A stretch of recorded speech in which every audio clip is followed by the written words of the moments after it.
Hey, it's Lindsay Gramont here, the Homemade Mommy, and I'm so excited for tonight's live video.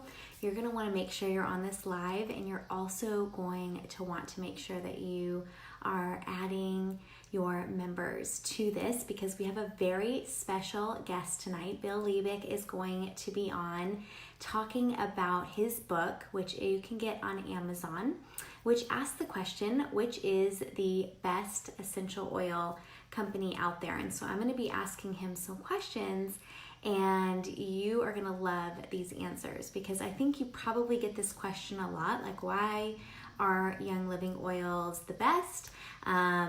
What do you like about them, and what makes them different from what we can get, at the grocery store, at the health food store, or whatever? So I'm going to bring Bill on. I see that he's here. So I'm going to bring him in the screen here, and hopefully you can see us both. And I'm just so super excited to have you, Bill. Thank you so much for being here and for sharing all the research that you did, because I personally am not really a research type person. I do look it up, but like to, codify it and put it out there for everyone. I'm just so happy that you did this because it's a great resource for everyone. You're totally welcome. And Lindsay, I just want to say thank you for having me here because I know how much you care about your group.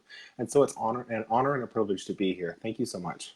Thank you. Maybe you could tell some folks who you are and why you got started with Young Living and when that was, and kind of a little bit of background. Okay.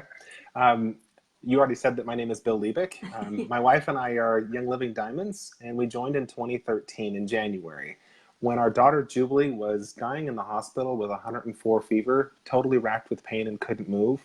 Wow. And the doctors told us about every other day that we weren't going to take her home.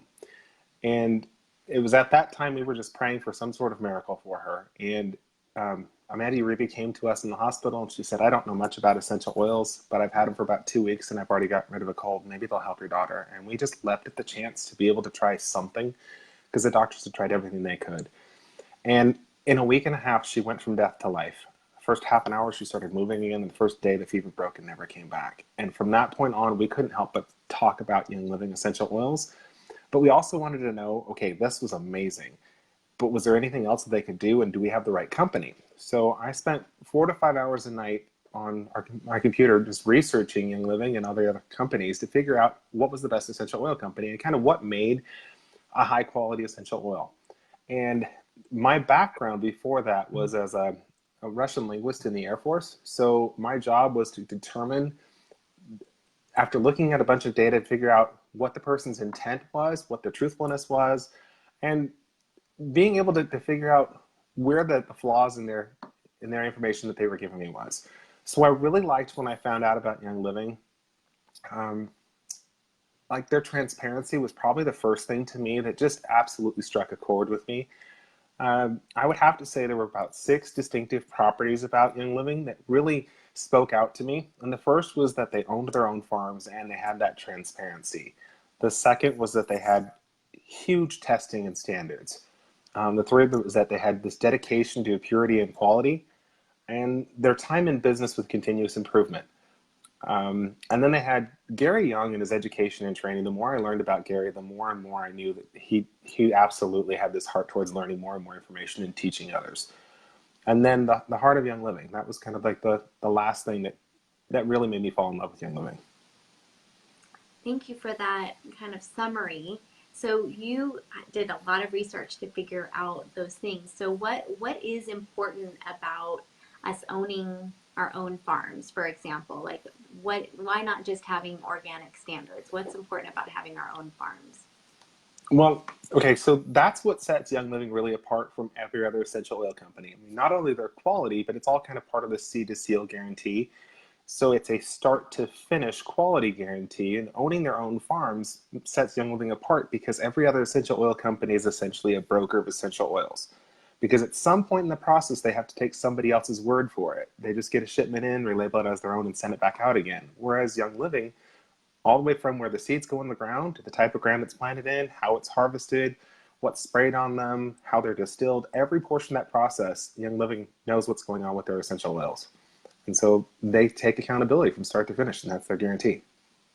Truly. And I mean, even for our partner farms, since we know, I mean, I just always have felt like since we know how to farm, then our oversight is so much different than it would be if we were just purely a broker. Don't you agree? I totally agree because Young Living does spot checks on those farms. They do audits and they seed to seal verify each of those suppliers. And the difference between that and say like the organic standards is organic standards is just with a plant, whereas Young Living's actual dedication to quality, it goes beyond what the plant is. And organic standards is like 3 years without pesticides. Well, I talked to a lady on the plane who did testing for organic standards, and she said that while it was gone from the soil in 3 years, it was still in the plants that were grown in that soil for another 3 to 5 or 5 to 7 years after that.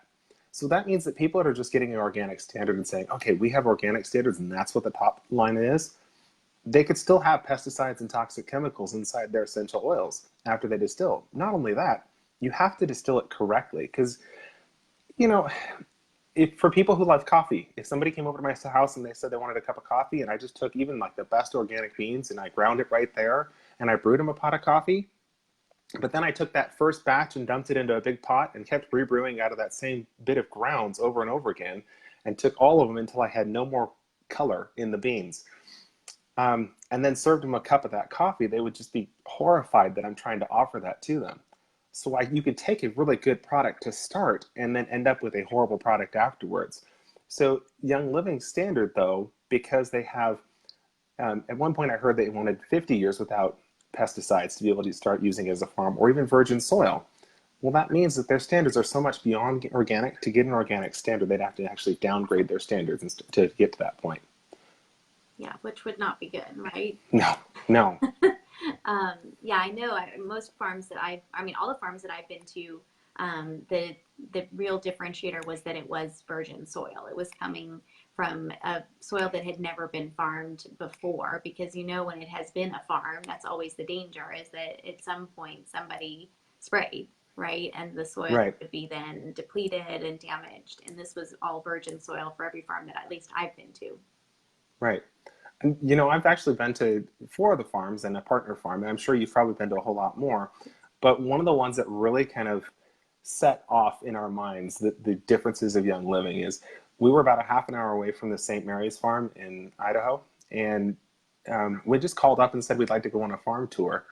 And the distillery manager gave us a tour, about half an hour to 45 minutes, even though they were distilling Idaho Tansy at the time. And we got to see every single portion of that process. We got to be explained on how the materials are put into the still, how they're cooked, what temperatures, all these different bits of information. And at the end, he asked us if we had any questions. And the really neat thing is that when I said, okay, what's that behind that door? Because it was the only one we hadn't seen in the building. And it turns out it was the janitor's closet. But after that is when he asked us if we were a part of Young Living. So that kind of transparency was there even without us being a member of Young Living. Yeah, that's really interesting. And yes, I've been to 8, I think, of our farms now, and it's interesting how every farm has different ways of distilling because dealing with different plants. And so I've Mm-hmm. learned something different at each of the farms about distillation and how they can manage the harvest differently because the plants are different. And even Mm-hmm. just how they cook them and the size of the cookers and what they are doing is totally different. Um, it's farm dependent and it's really plant dependent. Right. It's really, It's really a cool. Go ahead. No, I was just saying it's been fascinating to me. And I think it's important to go to multiple different farms. And I love that we can send people to different farms for retreats and you can go for any reason now. You do Right. want to go when the actual plant is being harvested because I think right now like it's a new process, but it's important to know when that plant is going to be harvested or when you're going for a planting, but you want to be there when there's something actually happening because not every plant grows all year round and is Right. available for harvesting all year round, right? Yeah, exactly. I know that we were able to go see that distillery in Spain, and that was really neat to be able to see the hydrodistillation of the Yeah, frankincense and the other resins there. yeah, And that was an eye-opening experience just to see yet one more farm. And in each place, it always It surprises me, but it's always a wonderful confirmation to see that this entire seed to seal process is being utilized at every single location. And Totally. when I was part of the Idaho balsam fir harvest, what I really liked was that even though it was Young Living trucks and Young Living stainless steel barrels that these oils were being shipped down to the Mona farm in, they still had a locking seal on them to ensure the quality of the oils during that process. And then they told us that they tested it again when it got to the other side. I mean, it's such fantastic testing and standards that Young Living has, and just their ability to keep up the quality and purity. Yeah, and they had to build just on that point, and I do want to ask you about what you found out from our testing and standards because this is just so fascinating, and I hope everyone else that's listening is really paying attention here. But you know, one thing that I found really interesting is that when I went to the Highland Flats farm, everything was built custom by us for that farm because every other thing they found to use had, you know, heavy metals or wasn't the right kind of, you know, wasn't stainless steel, right? It was almost crazy to hear about how much more expensive it was to keep you know, our whole all of our parts and everything clean and not using solvents on them. Just could you tell a little bit more about that and what you heard about that? Because that was something that really stuck out to me. Um, well, at the Highland Flats farm, I know that they have, at least at most of the farms, they have their own fabrication shop to be able to custom make their own equipment, their own stills, and even fix equipment. Um, but like Gary went through the process of even climbing into a still to be able to see how the steam worked, to be able to improve the quality of the oils that came out. And he recognized that climbing into it, that the oils were curling down on the plants, and that was actually causing it to be a lower grade of oil. So he came up with a new patent on a cone-shaped lid that allowed the oils to just pass directly out of the chamber and produces that higher quality of oil. So I mean, that's that dedication towards quality and purity. But the testing and standards, Young Living does about 21, actually it is 21 different tests in triplicate, 2 times in that process. And their quality control is so great that there was a story I heard about Gary dumping out a batch of Melissa oil because it didn't meet the standards. And Young Living would rather go without an oil than compromise on their quality. And the biggest thing about that is that out of stocks are actually a wonderful thing because they're forecasting, you know, a year, 3 years, 5 years, even 10 years or more in advance to be able to figure out what the demand is. And they have to then grow those plants to be able to meet that need. So when Young Living goes out of stock, it's because either something didn't meet the quality or because there was more demand than what there was product. Whereas there's a lot of other essential oils that will even, oil companies that will even dilute down their products or do like a complete distillation, kind of like that coffee example I gave earlier, or use synthetics to be able to keep up their products and not ever go out of stock. And a lot of companies say, well, we never go out of stock. Well, what are they doing to be able to keep that stock in stock rather than losing their going out of stock on it? And to me, that screams volumes about Young Living. I mean, there was also the whole time when we lost valerian, and it was because right before they were about to harvest it. Now they do a Brix test on the plants to see if it has the right sugar levels to be able to harvest it. And from what I understand, it was like the day before. They're like, well, it's just not exactly high enough, and there's a storm coming. Well, the storm came that night, and it actually wiped out that entire valerian crop. But because Young Living held on to their standard of not distilling it early, we went out of stock on valerian. But that's the kind of dedication they have. Yeah, and I mean, we opened an entire whole new farm with the Northern Lights farm to be Yeah. able to get enough black spruce for all of the valor that everyone, Yes. you know, is buying. And I'm so glad they did because black spruce is such a special oil, and to be able to know that we are getting it from totally virgin land, never been used for farming before, just is incredible. And how hard they worked to build that farm to be able to bring us black spruce and to be able to put that into Valor was such a big deal at the time. And if you weren't a member then and experiencing that as it was happening, it was truly, I mean, you couldn't believe it. I mean, we were losing tons of money, right? Oh yeah. A ton Oh, of money, not absolutely. being able to have Valor in the starter kits, and it's a really top selling oil. I mean, how many of y'all raise your hand if you love Valor? Comment below. But I mean, really, like we didn't have Valor for a while. Do you guys remember that? I mean, it was a big deal, and we had to open that farm, and we had to get black spruce, and we had to get blue tansy better secured, and it's really huge. It's a huge differentiator. I mean, there's really just not any other company out there that would go through all this trouble, right? And Right. I mean, I think we heard the other day about how much it costs to hand weed versus just spraying something. I mean, it's like what did he say? Like 12,000 an acre or 15,000 an acre? I believe that was the numbers, and it's just astronomical that, that is their standard is to hoe between the rows and hand weed between the plants. But even on top of that, the people who are most in love with the plants and the farming process are the ones that are actually in charge of planting the plants and taking care of them, just to keep up the energy level of the plants, to keep that joy of working with plants around the plants. I mean, the frequency is a whole lot towards plants, and they thrive in that kind of environment. Yeah, they've had problems with Melissa harvesting before with any kind of negative language during Hmm. harvest because they would just won't the plant won't yield with Oh, that kind of wow. stuff going on. Have you ever heard that before? When I Gary have Betts? not heard that. Yes, so they've done all kinds of experiments with Melissa because it's a very temperamental plant in that it needs good energy. It needs no negative energy to really give a good distillation. And so that is just huge. When I heard that, I was like, what? And yeah, just amazing.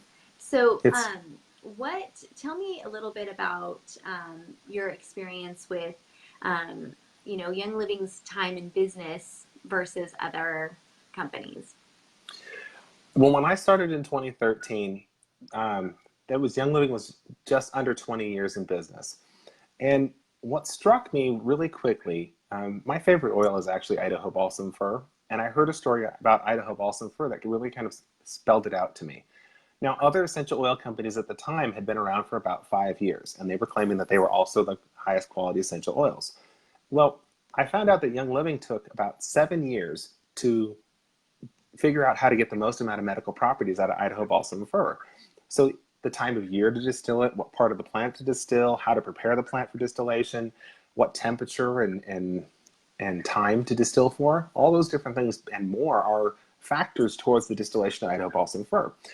Well, if it takes them 7 years with this scientific process to figure out how to get the best quality essential oils, how can a company that's 5 years or less be able to say that they're the highest quality essential oil company? You can't.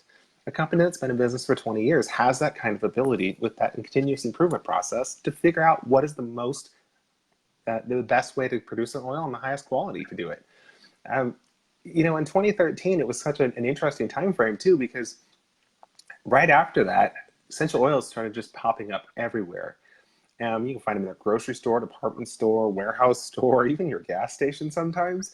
And, you know, every one of them claimed that they were the highest quality essential oils, or even that oils quality didn't matter, or that there was no difference between them and Young Living. But the neat thing is that they were also comparing themselves to Young Living, which kind of screams volumes about Young Living, that everybody recognizes them as the standard.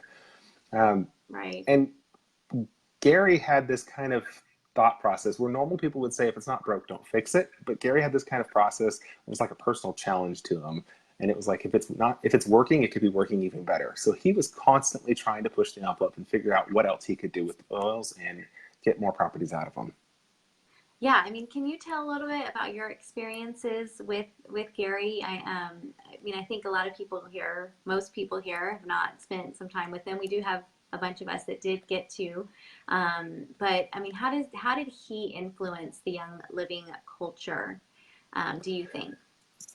Well, to start that off with, my experiences with Gary were mostly at the Idaho balsam fir harvest. And what impressed me most about him was that he was constantly learning. I heard him say at one point that he didn't consider himself to be a master of essential oils, that he was always had something else to learn. And he started out, um, even for 10 years before he began Young Living, as working with essential oils and products to be able to figure out how to make the best products. But when I met him at the Idaho balsam fir harvest, he just had an accident on his snow machine with a snowmobile with Jacob, and so his leg was really in pain, but he was still walking around, climbing into the feller buncher and doing as hard as he could to make sure that there was oils for us. And so that really impressed me.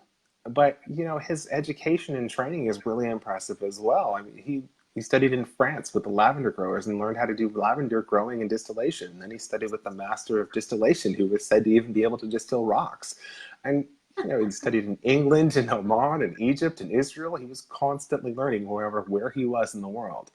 And this kind of gave the company of Young Living this culture of education and relationships, because Gary cared so much about people that people in Young Living seemed to care about people as well. And he was also the author of 8 reference books and co-author of many other books and research papers. And that education and training isn't lost, because we have this D. Gary Young Scientific Research Institute, which we have 50 plus scientists who were personally trained by Young Living. So this heart of Gary is still inside the company and moving on.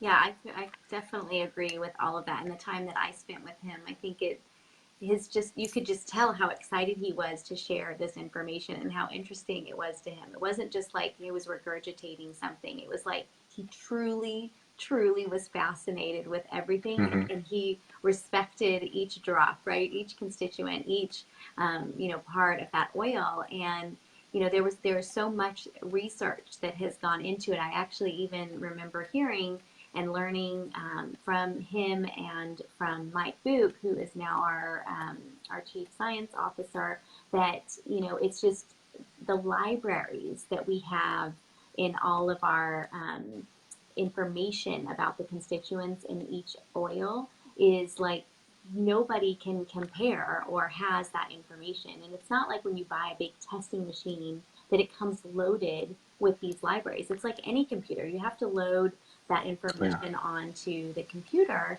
And so when you buy kind of a testing thing, it comes kind of with some basic libraries, maybe for testing petrochemicals or something like that, Mm-hmm. but not for essential oils. And so Young Living literally has billions of constituents and molecules in its libraries, and we built that up. And so it's really important to understand that, because when companies say they've done testing and they've used whatever XYZ machine that they rented from like Rent a Lab, it's not the same information. It's not the same information. It's Not really at not, all. because most of those machines are not tuned to the molecules in Idaho balsam fir, for example, because nobody else grows it like we do. Nobody else grows it and distills it.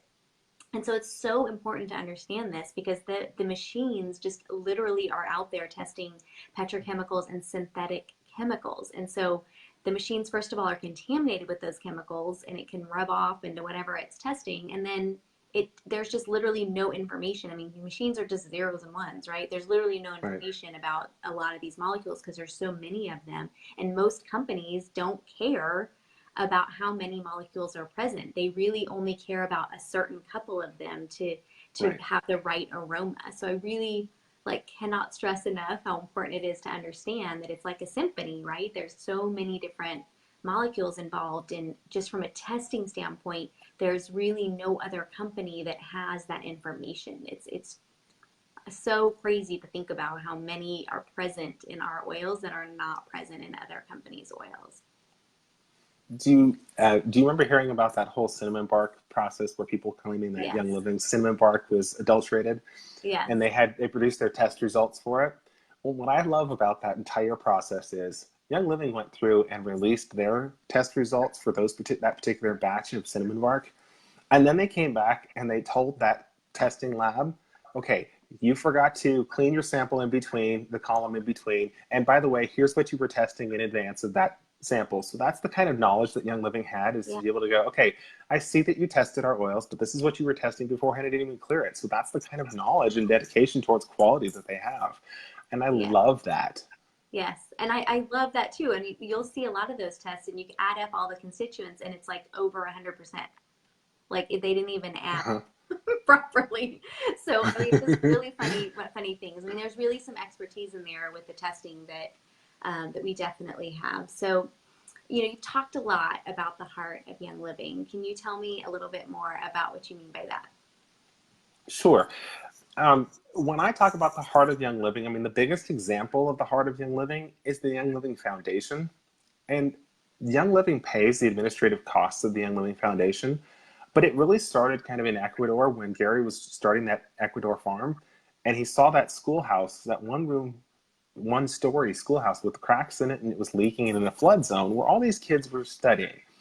And I'm pretty sure Gary sold his truck to be able to start that Young Living Academy, to give that two-story building where 82 students instead of the 42 that were there before started out with Young Living. And that was over 10 years ago. And we've had 4 years of graduating classes with a 100% graduation rate. That's unheard of, even in the United States, but especially in Ecuador. So this school is dedicated towards producing high quality work for the students to be able to excel. And many of them actually end up working for Young Living because that's the kind of quality they recognize and they want to join that company. But Young Living doesn't the Heart of Young Living doesn't stop there, because you talk about the Young Living Foundation, you've got things like Soul Hope and Hope for Justice and the other organizations that are dedicated towards doing things like getting people out of the streets, out of sex trafficking and out of slums, and being able to give them medical care and help. And so it's amazing there as well. But then they also give back to their members. Young Living gives back to its members by like the ease of starting a business. I remember how easy it was to start, where I didn't have to have a huge amount of product on hand. And the bonuses they gave us in starting out was this really beneficial system towards being able to build a business. But the not having products on hand is even bigger, because there were other network marketing companies that I've heard of since then and beforehand who require like $5,000 to $10,000 worth of product to be bought by the person that's selling it. I mean, that's taking all that responsibility on the person trying to start a business. And I love that about Young Living, because if there's a problem in an order, they'll replace it. And I don't have to have that responsibility. So, I mean, those two things were huge. But then they also have their promos that they give out every month where you can get between $80 and $120 worth of free products, or the essential rewards where they give out gifts at 3, 6, 9, and 12 months. I mean, who does that kind of thing other than Young Living? And that's their heart. And then the sustainability of Young Living, where when they source, they're not just finding a source of plants, they actually have ethical sourcing. So they won't even source from a place where they have oils if it has cruelty going on. If it's a place of war, they won't source their oils from that place. So they're actually cruelty free as well. And I love that entire package of Young Living on where they spend their money and what kind of heart they have towards others and helping others. Yeah, I totally agree. Thank you for that. You're So welcome. how do you answer people when they ask about other companies or, grocery store, Walmart oils? What do you say? Well, on that, I like to talk about the dedication of quality and purity. I like to bring everything else back to the seed to seal guarantee. Um, with Young Living's dedication to quality and purity, they even do the purest distillation method, which is steam distillation. So for 90% of Young Living's products, they use that steam distillation method. And a lot of other companies won't even use steam distillation for like cedarwood and lemongrass, because it takes so long for them to be able to recoup the costs of building a still there. But Young Living does things like lemongrass is grown at our Ecuador farm, where we have other essential oils there. So not only would Young Living build that still anyway, just to be able to get us the highest quality products, but they're able to steam clean it in between uses and grow other plants there as well. And other essential oil companies that are selling in a grocery store, there really is no testing done by that company that's listing the oils on their shelf, because somebody just paid to get on the shelf, and that's the reason why they're there. And that company is under no requirement to do any testing or standards or guarantees on those essential oils, which is what I really love about Young Living, is that dedication. Um, you've got sustainability as well. If Gary said, he was told at one point, if you don't grow it, you won't have it to distill. And so Young Living goes through the process of creating their own farms and even partner farms and doing that testing and standards throughout, where when you buy from a company off the store, you're not really guaranteed on any portion of that quality. You have you buy off the grocery store, you buy off the internet, internet especially, because people can go and just dump out the essential oils, refill it with toilet water, and put a new cap on it. And so you really don't know what kind of quality you're getting unless you get it from the source. Yeah.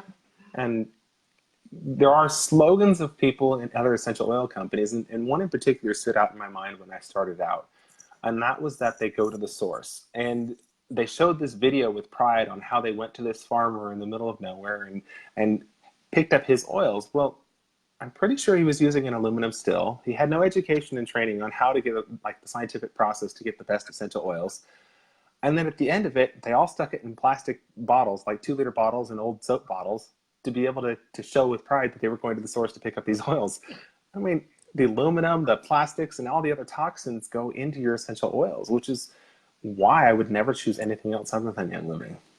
Yeah, I love that. And I just want to add to that that it's so important for us as members to remind ourselves that most people have never smelled a real pure oil. Like they've only smelled what is at the grocery store, the health food store. And so I always like to go into the grocery store and health food stores and smell those oils and remind myself what that smells like.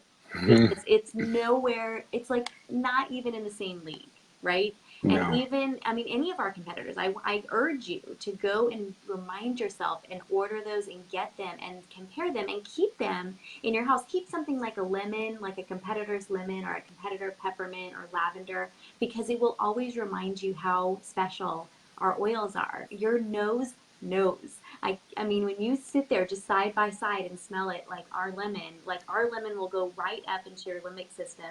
And the ones that are synthetic or cut or diluted will literally just stop right here. Like you, there's just no comparison. Your body knows.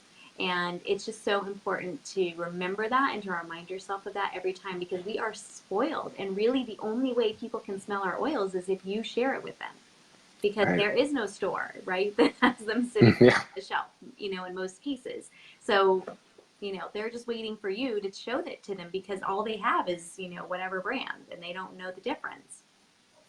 And on top of that, if you go into the store and you look at the labels of different other bottles, what I love is when I look at it and I find some sort of warning on it, like on peppermint, where it says something like, do not smell, do not ingest, and do not put on your skin. I mean, who puts do not smell on an essential oil? But seriously, I have seen that. I What? mean, peppermint, Really? yes, I have. I totally did. And I was so surprised. I wish I had taken a picture of it, but I forgot. I was so shocked. But peppermint is one of those things that you can go out in the fields and you can grab that plant and rub it between your fingers and you just use it topically. You can smell it and you use it aromatically. You can take a bite of the plant and you've used it internally. So why shouldn't we be able to do that same kind of thing with the essential oils that are created from that plant if it's been distilled correctly, if it's been extracted correctly? Going to the store and finding these gigantic bottles of lavender or rose or whichever essential oil, those giant, 450 milliliter bottles for like $10, it screams that they're doing something, probably synthetic or dilution wise, to that oil to be able to get that kind of quantity. And because, I mean, rose takes 2,000 pounds of rose petals to be able to get about a gallon worth of rose essential oil, or about 50 pounds to get a 5 ml bottle. And so it's worth that price because you're talking a huge amount of rose petals.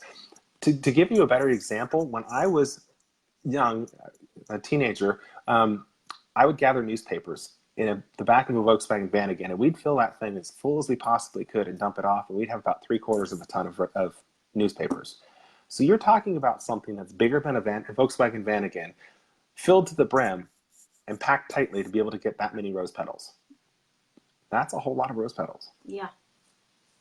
Yeah, it's crazy. And I think, we just have until you go to the farm, you just have no concept of how much labor and how much goes into making these oils that we really don't pay enough for some of those like rose and some of these other ones. I mean, it's just insane, what goes into making the oils. So it's really important to understand that. And it's important to remind yourself what we have. And if you've only ever smelled Young Living, go smell some other oils and you're going to be shocked because it's really like you've gotten spoiled with like our lemon. Like you're totally spoiled. Like there's no better smell than ours and no better impact on our emotions, no better impact on all of our body systems. Your body definitely knows the difference between something that's synthetic and adulterated and something that's a real plant. We've evolved over millennia to be able to work in synergy with these plants. Okay, so another question here. I think you already mentioned this, but what can you tell about a company by looking at the bottle? You mentioned that all these warnings on the label, you Right. know. And even the bottle itself, the color of the bottle makes a difference. So you've got those clear bottles in some essential oils, or you've got the amber or blue bottles. Well, that actually makes a difference because I mean, I really don't like the term, but it's how they describe it. It's essential oils are volatile, which means that they really easily escape into the air or they're really easily destroyed. So by not having a different color bottle, it allows the sun's rays to come in and just destroy the essential oils. So care needs to be taken in the storage of essential oils. You don't just put it in a clear bottle on your own, because then you're doing the same exact thing as what those essential oil companies are doing. And you know, expiration dates is one last thing that's important as far as I'm concerned on the bottle, because true essential oils shouldn't have an expiration date. I mean, they found essential oils still from King Tut's tomb that were good. And Yeah. really, it's the carrier oil in whatever or synthetic product that you're putting in an essential oil that has that expiration date. So it's really a warning sign to see it there. And coconut oil has an expiration date of 10 years. So if it's got an even shorter expiration date than that, what are they using as their carrier oil to be able to dilute it down? You don't know, and you don't want to find out. No, and I learned this just recently from Vicky Opfer. Like that volatility is so important to understand what that really means. I mean, if you spilled a tub of coconut oil on the ground and spilled an essential oil, on the ground, the coconut oil is just going to sit there and be greasy, right? The essential oil is going to evaporate, and it does the same in our body. When you take a spoonful of coconut oil internally, it goes through your digestion system and has to be processed by your liver and your kidneys. But when you take an essential oil internally, it's volatile. It's like your body's going to use what it needs. It's going to get absorbed into the cells of wherever it needs to go, and whatever isn't absorbed actually doesn't get processed by our digestive system or our liver. It just dissipates. It just goes away. And so it's totally a different compound. It's totally different. You can't even compare the two. And so when you have like those weird mixing of things and synthetics and all that kind of stuff, it really disrupts how the oil is going to behave in the body. And it's a whole, like, you can't even compare the two. It's like comparing apples to oranges, right? Oh, exactly. And synthetics are mostly made from petrochemicals, Yeah. which are actually toxic to our bodies. Our bodies really can't process petrochemicals. And so there was actually a question that just popped up, which reminded me of this, and it said, how important is having the Latin name on the bottle?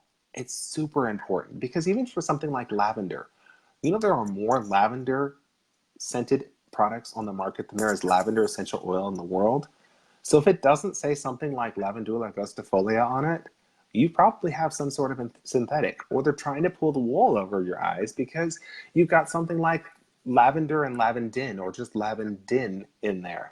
And they have totally different properties. I mean, Yes. for one thing, lavandin has no properties on being able to, as a hemostat. I mean, where you put lavender on a cut and it'll actually help to seal the cut. I mean, it's fantastic. Where lavandin doesn't do that kind of thing.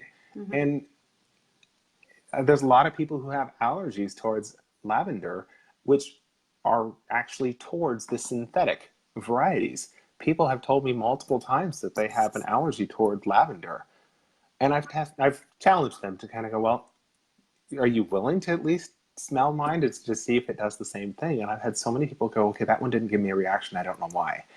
And it's really the processing portion of essential oils, and the fact that most people are actually allergic to the synthetics, or even to lavandin than they are to lavender. Yes, and even the clonal lavender, that's something even very different, right? That we're hearing about. When I went to our France farm this summer, and I think I don't know if you guys went with Amanda, Mm-mm. um, but I went there this summer and learned about the clonal lavender. So we do population lavender, whereas we grow from the actual seeds. So we wait for the plant to go to seed and we capture those seeds. So any gardeners out there would know that, like, if you stick a green onion in water, then it grows roots and you can grow more green onion. But that's cloning it. That's not actually creating a new plant. That's cloning a plant. And we were credited with actually saving lavender, true lavender seeds, because no one was capturing the seeds anymore, because the clonal lavender actually produced a bigger flower and it would yield more oil. And so everybody was gravitating toward that because they could make more money that way. But we were actually growing from seed because we wanted to maintain the wild properties, of wild lavender, of real population lavender. And that clonal lavender was really degrading the quality of the real plant, right? Because as you clone and clone and clone and clone, you lose, the actual good parts and you lose constituents, right? And you lose Right. molecules, and that's really important. I heard it's well a story related to that. That two things. One, I heard that when Young Living chooses its seeds for its plant, for like lavender in particular, I heard at first to take the biggest, most bushiest, most fragrant lavender plants and use that as the seeds for the next year's crop. Well, then after that, I heard that on top of that, they also test those plants to see if they still are high properties of oils. And if they are, then they grab that plant for seeds. Yeah. And then second, the colonial lavender that they were using in the French farm, I can't pronounce it, don't even ask me to try. Simeon La Rotonde, I can't pronounce it Right. either. Much better than I could. Anyway, so in that region, though, the lavender plants, by doing this cloning process, was causing it to be more and more susceptible to disease, and it was starting to die out. So that's why Young Living is credited with actually saving the lavender plants in France, because they brought a whole bunch of those seeds back and repopulated the lavender fields of France. Yes. And that's Young Living's dedication. And I've seen them, and they are stunning, and there is just no comparison. I mean, I live here in Texas near a bunch of lavender farms here, and I can tell you right now, it doesn't look the same at all. At all. It's a totally different variety. I mean, it's dark purple. It's different. I mean, in Utah and in St. Mary's and in France, it was a very similar type of plant. Here in Texas, not a Young Living farm, just a whole bunch of lavender farms here. Just a totally different plant. Smells different. I actually think it's lavender, but they claim it isn't. Okay, so a couple more questions here, and we're getting close to the end of the time.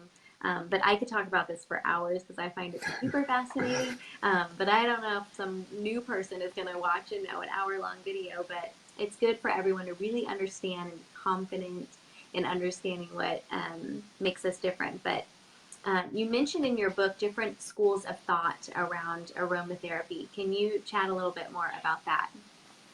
Sure. There are really three basic schools of thought on aromatherapy. So you've got the British school of thought, the German school of thought, and the French school of thought. Now, the German school of thought was mostly an aromatic school of thought, where they mostly just used the essential oils for smell. The British school of thought was actually started because it was using historically, was using a lot of adulterated and low quality oils, high in synthetics. And so they kind of out of self-defense started creating this thought process that you always had to dilute when you applied essential oils. And that process is still in effect today, where if you even go to Britain today and you say want to teach a raindrop class, you have to actually teach about the dilution of every single oil when you apply it. You're not even allowed to talk about applying it neat. And that school of thought has also influenced all of the aromatherapists of today in the United States, because the aromatherapy schools all came from that British school of thought. And so they'll talk really heavily about not applying neat to the skin because that's exactly what they were taught in their lessons. Whereas Gary went through the French school of thought. He went to the French masters and learned lavender growing and lavender distilling. So he learned all of the various aspects of the steam distillation process, which is super important that Young Living uses steam distillation on over 90% of their products. I mean, you've got on that line of thought, they were used for aromatic, topical, and internal use, which is why Young Living still advocates even the neat application and the aromatic, topical, and internal use of essential oils. I think it's important to mention, because I've said it, that they use 90% of their products as steam distillation. Like about 8% more is all of the citrus oils. So they're all cold pressed from the rind. And then you've got about another 1% is your resins, which are all hydrodistilled. And then the last ones are neroli and jasmine, which are the only two oils that are pulled out using food grade grain alcohol, because that's the best process to get the essential oils out of those plants, because the flowers are too delicate to be able to distill them. There are other ways of being able to produce essential oils from plants. And you've got the inflorescence is another technique, which is a lot of enthusiasts, essential oil enthusiasts today tend to take a variation of that process and put carrier oil and then put the plants in the oil for a while and then pull it out, and they call that their essential oils. You're not going to have the same kind of quality. So going back to the schools of thought, though, um, it really depends on what your thought process is, because you've got that fourth school of thought, which I haven't even really mentioned. It's like the enthusiast school of thought, where they just kind of say, anybody can produce an essential oil, and then they think that they have the same quality as Young Living, and they don't. Yeah, and I'm doing a course right now. If anyone is interested in a aromatherapy course in the United States, to be certified as an aromatherapist, there is a course that promotes all of the uses of the essential oil, and it's from the Pacific Institute of Aromatherapy, and they actually have a fourth one called the California um, School of Thought, which is like, you can do anything. You can be empowered. You don't have to go to an aromatherapist to learn how to use oils, and that there's not the fear of safety that a lot of people put out there. And I thought that was so empowering because, I think so many of those aromatherapists are putting in this fear of everything, of even just using oils on yourself, on your kids, without seeking out some expert. And this California School of Thought in the course that I was taking is very much the antithesis of that, and is taught by people who predated many of the aromatherapy schools that are training people right now. So a really great one Very cool. there to learn more about that and to feel really confident in your oil use from a third party. Kurt Schnaubelt is the gentleman who runs all of that. He's written some wonderful books. You can look him up on medical aromatherapy and all different kinds of aromatherapy uses, and was very good friends with Gary, actually. Gary spoke at a lot of his conferences. So what do you tell people who complain about Young Living being a network marketing company? Well, with people who complain about Young Living being a network marketing company, in essence, a lot of those people have had some sort of bad experience with network marketing in the past. Either they were part of one of those companies that required them to buy like $5,000 to $10,000 worth of product on hand, or they were forced to do selling, or they think that they're paying extra for the cost of it being a network marketing company. But really, they don't realize that a lot of companies are spending huge amounts of money on advertising. And so the amount of money being spent is pretty much the same on advertising versus a network marketing company. But with Young Living being a network marketing company, you're also paying for the relationship, because you don't have somebody to help walk you through that process when you're in a store.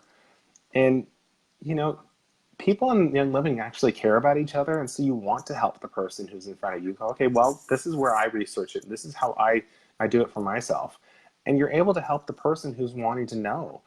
And this relationships is what Gary taught. And on top of that, you've got this whole, I've spent the thought process of I've spent so much time researching an essential oil company to be able to find the highest quality essential oils. Why wouldn't I want to look towards that same company with that dedication to quality and purity, towards having other areas of my life, my vitamins, my supplements, my personal care products, my cleaning supplies, and everything else totally toxin free as well? Yeah. So there's huge advantages towards being a part of a network marketing company as well. Yeah, could not agree more. Well, I really appreciate you doing this for us and taking the time out to do this.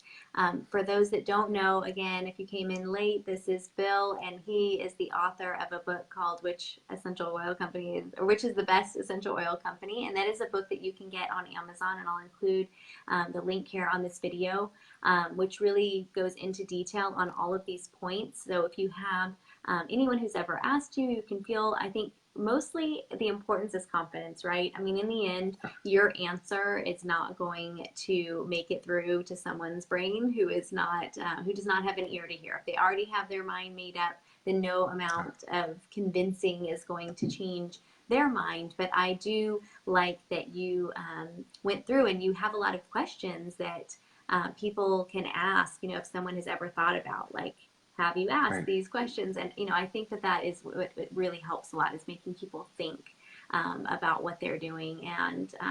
And so I really appreciate you doing that and taking the time out to really go around to different groups in Young Living and share this information, because it really reminds us why we're here, and reminds us the information we need to get out there to show what makes us different. So I do appreciate that, Bill. You are totally welcome. It was such a joy to be here today. Thank you. Thanks. Bye, everyone. Bye.